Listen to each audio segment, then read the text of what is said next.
शैलीना कामरा आहे। मां Oliphant school में पढ़ंदी आहियां।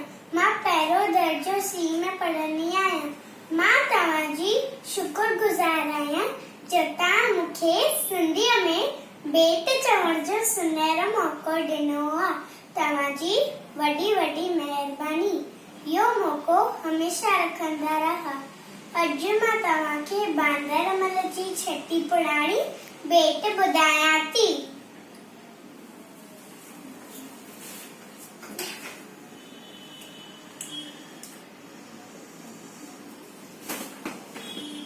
बांदरमल जी छटी पुराणी चैन हंधनि तां आहे कहाणी।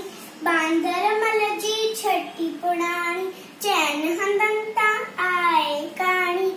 जॾहिं मींहुं कर वसकारा छुटनि छटीअ मथां ने सारा। जॾहिं मींहुं कर वसकारा छुटनि छटीअ मथां ने सारा। कड़े पुसवाए पाणी पाणी। बांदरमल जी छटी पुराणी चैन हंधनि तां आहे कहाणी। बांदरमल जी छटी पुराणी चैन हंधनि तां आहे कहाणी। जॾहिं थिए तो उस खां व्याकुल चवे छटीअ खे बांदरमल कुल। जॾहिं थिए तो उस खां व्याकुल चवे छटीअ खे बांदरमल कुल। थी उन्हारे में बि सारी। बांदरमल जी छटी पुराणी चैन हंधनि तां आहे कहाणी। बांदरमल जी छटी पुराणी चैन हंधनि तां आहे कहाणी। कुले रखी बंदूक बनाए पुछंदो आहे केर त ॿुधाए। कुले रखी बंदूक बनाए पुछंदो आहे केर त ॿुधाए। पेके वई छा घर जी राणी।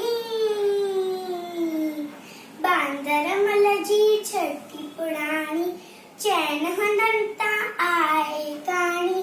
बांदरमल जी छटी पुराणी चैन हंधनि तां आहे कहाणी।